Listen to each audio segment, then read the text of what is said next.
Thank you so much. Give Teresa a hand. Thank you so much. That adds another dimension, doesn't it? Thanks, Cliff. Cliff is always coming up with some ideas. Let's give Cliff a hand. We call it the idea man. Thank you. I mean, that was a great idea. You know, we had like special singing bowl services, but that just sort of brought it in and made it a part of what we're doing.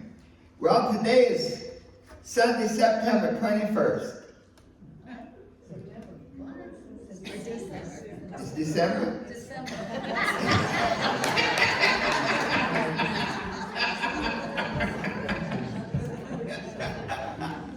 Just checking on you. Today is December 21st.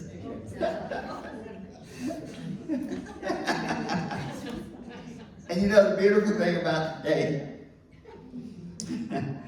We have 11 days left in the year. This year has gone by so fast, and you know, hey, welcome back thank you, dear.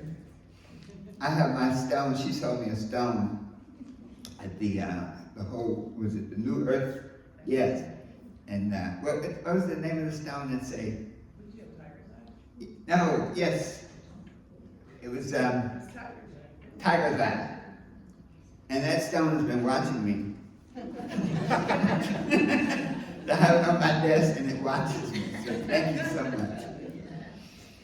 But you know, this year has gone by so fast. The 12 months have just gone by, and it seems like a blink of an eye that we were here last year doing our Christmas service, and now here we are again.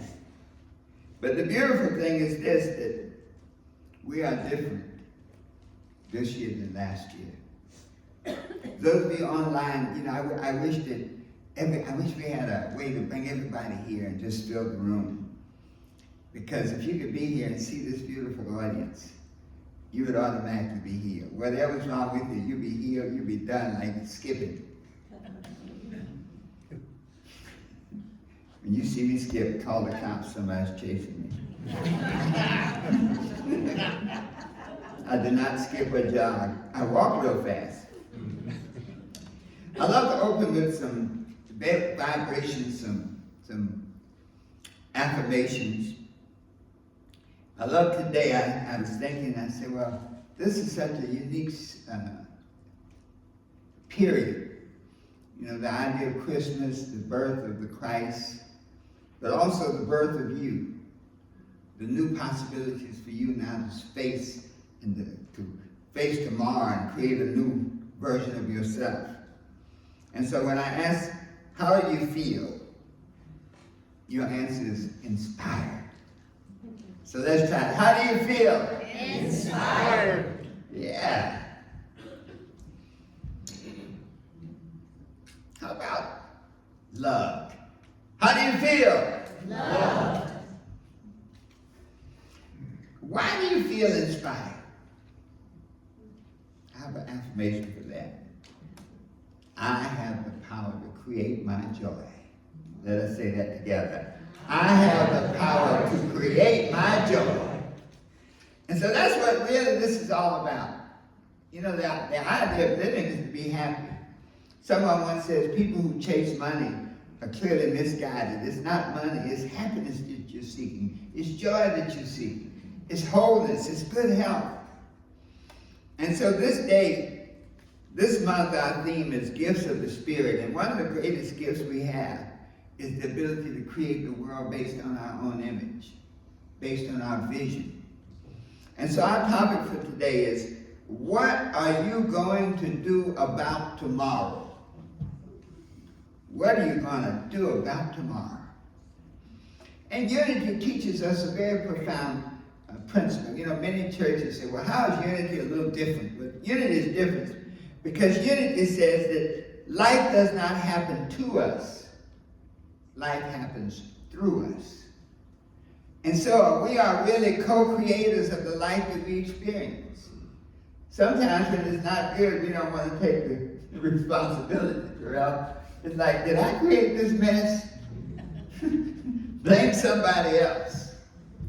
But this power of co-creation of the world is amazing. So tomorrow is not an accident. It's really a consequence. Tomorrow is not a mystery. It's a manifestation of the thoughts, of the emotions, of the habits, and of the relationships we permit ourselves to get involved in. So somebody would say, well, when tomorrow arrives, I'll deal with it. Tomorrow is being constructed by you, by each of us today. In the book of Matthew, you know, the Bible is such an instructive book as far as spiritual principles. In the book of Matthew, the 6th chapter, the 34th verse, it said something interesting. Christ said, take no thought for tomorrow shall take thought for the things of itself. So all you really have to do is deal with today. That's why it's called the present. Because today, the fact that you're alive right now is the present from the Creator that you still have work to do. You're not alive just because you showed up. You're alive because you have a purpose. So this idea of don't worry about tomorrow, deal with today is not an invitation to be careless, but it's really to say, be presently conscious. Be conscious of where you are right now. Focus on the now. Focus on the greatness. Focus on the potential. The beautiful thing about tomorrow, and there's a connection between tomorrow and today, is that the clearer you are today, the better off you are tomorrow. So we can work with what we have. Someone once said, yesterday is a canceled check. Tomorrow is a promissory note. Today is cash money. And so today you can spend, you can circulate, you can invest God's gift to you with just your time in doing good things and bringing joy. So the real question is really, when we say, what am I going to do about tomorrow, is what consciousness am I creating right now that will manifest tomorrow? What are my thoughts right now that will manifest tomorrow? What emotions do I have right now that will manifest tomorrow? What habits do I have right now? What relationships? And so when we couple this with the idea that we're starting a new year, it just seems so appropriate now to the Christ consciousness of that birth, the newness, the new year to start off with a new vibration, a new person, a new you, a new definition of yourself, then this is a perfect time to say, well, what am I going to do about tomorrow? I'm going to create the thoughts, the emotions, the habits and relationships that's going to create a tomorrow that I want. One of the quotes, and I don't know who said it, I was researching it, but it's a powerful quote. It says, tomorrow is a blank page. Write it with courage. Color it with kindness. Well, we can use that in the world. Color it with kindness. So as we begin to close out this year, there's a lot of stuff that we need to do to sort of prepare for next year so that tomorrow will be a lot more to our liking. You see, tomorrow always comes. It's just that what did you do to make it come the way you wanted it to come? I sometimes like to think that if I'm the co-creator of life, then I need to do a better job. If you're creating the life that you're living right now, then we can all do a better job. So tomorrow now becomes it's really a response and a manifestation of what we do today. It begins with a vision of ourselves. You know, in the Bible, it always talks about the promised land. Each of us has a promised land, a personal promised land, the life we want to live, how we want to be, who we want to be around, the things that bring us joy, the things that bring us happiness, the things where we bring joy to others. So that's our promised land, and today is the only way to get there. So let's look at this. I like to think of four points that help us facilitate the process of making tomorrow the way we want it to be. We live on the river of time. If you can imagine, we are boats on the river of time. Alan is a former Navy man. So when you're on a boat, you have a rudder. And that rudder is your belief system, your core beliefs. And your whole life is guided by your core beliefs. If you have the core beliefs of a lion, a thief, that's how your life goes. If you have a core belief of persons who are compassionate and caring, that's how your life goes. The boat has a rudder, which is, the rudder is your core beliefs. The boat has an engine, which is your level of desire. It is your desires that make you take one direction or another on the river of time. You see, the river of time is always running. We can't get off it. Just by being born, we're born on the river. But our boat has our rudder, has our desires, has an engine, but it also has a crew. It has people that we permit to come onto the boat that is our life, which can work for you or against you. And your boat has sails. And your sails are your attitude, how you view the world, how you view other people.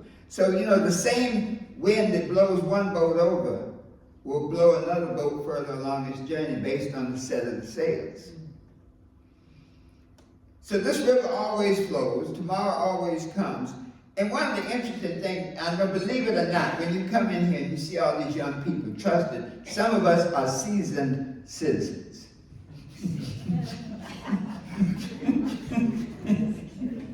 Seasoned by time. And so when we look at tomorrow, for us, the special message for us seasoned citizens, tomorrow is not determined by your age. Don't let your age, just because you're 80, you don't have to feel 80. You don't have to look 80. How do you know how to look at 80? Because you've been looking at other people who are 80 years old and imitating what they do.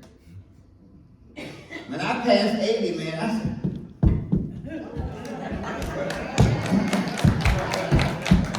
said, man, we were doing that. We were tapping today. Yes. Yeah, we were doing our little tap dance in the aisle here today. I made up my mind that I was not going to act like what they say old people are supposed to act like. And so to us seasoned citizens, let's create a vision of ourselves where we can do what we want to do, where we can be what we want to be, where we realize that if we're still alive, we still have a mission. We're alive because what we were created for, we have not done it. We have not completed the job. So, number one, take responsibility for tomorrow. Tomorrow is not something that happens to you, it happens through you. You participate in creating it so that you make it exactly the way you want it to be. Personal responsibility is the bridge between desire and results. I'll say that again. Personal responsibility is the bridge between desire and results. And so once we say, I'm in charge, I take responsibility for my life, then we just now have to have we have to accept that whatever it is, we did it. I am responsible for my life. Let's say that together. I am responsible for my life. And why? Because I co-created. Why? Because I co-created. Second point. We have to complete the past to free the future. Sometimes we think about it like clear the deck. That the moment we start talking about tomorrow, each of us brings a lot of baggage with us. And so when you take responsibility now for creating tomorrow based on what's in your mind, based on what's in your heart, based on your habits and your relationships, we bring a lot of baggage. Unfinished emotional baggage, spiritual baggage, traumatic baggage. Scripture says you can't pour new wine into old jars. And so as you begin to create this tomorrow that you want to be, to co-create it, look at some of the baggage you got to get rid of. You may have to get rid of regret. You can't regret. Whatever you did it and it was done. Whatever I did was enough. You say, man, I expect you to be further along in your life. I don't care what you expect. I'm just where I want to be. I'm just where I'm supposed to be. But regret, forgiveness. There's a lot of stuff, baggage we carry with us that we just have to forgive. There's some people you can't fix them, you can't help them. The best thing you can do is forgive them and get away from them. Because as long as you're thinking about them, they're going to hold you down. Eleanor Roosevelt said, you can't keep a person down unless you stay there to hold them. And so this idea of creating a new tomorrow is like get rid of any unforgiveness you have, get rid of any trauma you have, because you have the power to say, it's done, it's finished. You won't bother me anymore. Whatever it was in the past that kept you down, that slowed you down, say, it's done. Let's say that together. It's done. Once you accept the responsibility and once you decide to clear the decks so that now the person who's co-creating this future with the universal force, the universal power, so that what you're bringing to the equation is good for you. It's not based on somebody else's expectations for you that you did not live up to. It's not based on any past pains or traumas that you experienced. It's just good for you because now you have the vision, which is step 3. To create a new vision for you. Tomorrow is in your hands.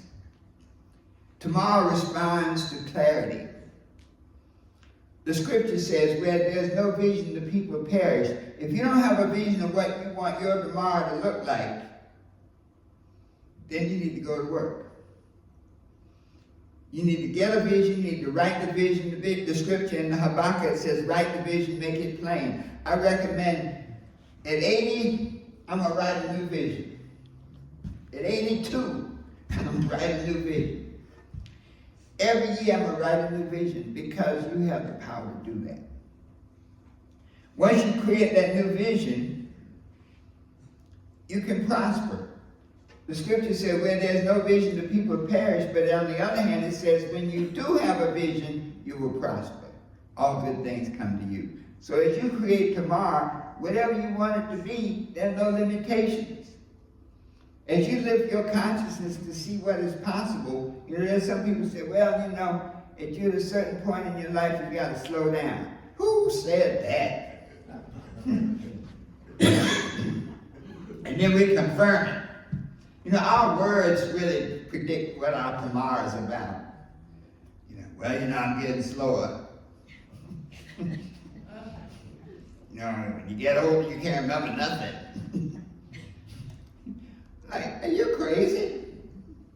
So you create a vision for yourself, and the scripture says, according to your faith, so be it unto you. If you can see a vision and believe in it, it can happen. Every time the master teacher Christ healed somebody, what he always said? He said, your faith has made you whole. And so whatever that vision is that you have for yourself, if you have absolute faith that it can be done, that you can manifest it, it will manifest. So find a step forward. And there's always a step forward. You got to act on it. We can hear all the words and say, oh boy, that Reverend, he really laid it out today. I'm going to go home and do what I've been doing all along. There's a lot of people, they hear the message and don't work with it. But I think about that. Tomorrow is built on today's habits. Tomorrow is built on today's consciousness. Tomorrow is built on today's relationships. And so, let's take action. Let's take thoughts that are positive, that are possibility thoughts. Let's take emotions. Let's be compassionate. Let's have courage. Let's be loving. Habits. Let's get rid of any habit. I got down to 176, and then I looked at my scale was broken. I was 181. I'm like, Sandra, I need to go get a new scale. That was not working. I fell off the wagon. But the beauty of life is this: you can get back up. No matter what happens, you can get back up. The second law says, be not conformed to this world, but be you transformed by the renewing of your mind. So the moment you make that decision to create a tomorrow that you like, and you have faith in your ability to do it, it is done. Let's say that together. It is done. So let me wrap up. Tomorrow is always listening to what you do today. Tomorrow is the end result of your thoughts. So tomorrow is listening to what you think, because it will manifest any thought you have. So think good thoughts. Tomorrow is listening to your words. So there's no such thing as an idle word. Only say good things about yourself. I love Muhammad Ali. You remember when he said, I am the greatest, and everybody laughed at him? 30 years later, they weren't laughing at him. I remember when he took the torch up at the Olympics. Like, wow. So tomorrow is listening to your words. So only say positive, empowering words. Tomorrow is listening to your expectations. They say expect a miracle. The Course on Miracles. Yes. Is that course, isn't that fantastic? And the essence of the Course on Miracles, the miracles are always there. We're just too dumb to see them. So your expectations now, tomorrow's listening. So almost expect good health, expect joy, expect good stuff for you. But then most of all, tomorrow is listening to your choices. So choose good stuff. Choose possibilities. Choose good emotions. Choose those warm emotions of love. Choose good habits that uplift you, that keep you healthy. Choose good people who love you and lift you up. Because tomorrow is forming. And the real question is whether you will shape it consciously through your choices, or whether you will inherit it based on somebody else's choices. Because the river of time is always moving. So if you do nothing, you get somebody else's choice. But if you change, if you choose, if you take the direction that you know you want to take, it depends on you. So the 4 keys to creating tomorrow. Number 1, take responsibility for it. You have the power to create it. I'm the captain of my ship, the master of my destiny. Clean house. Get rid of any negative thinking, any negative stuff that keeps you from seeing clearly your possibilities. Half the stuff your parents told you, you got like, y'all just didn't understand. Remember this, people only teach you based on their level of consciousness. And many times people just don't know enough. Sometimes you wonder whether kids should be given to parents. Maybe you should go straight to school.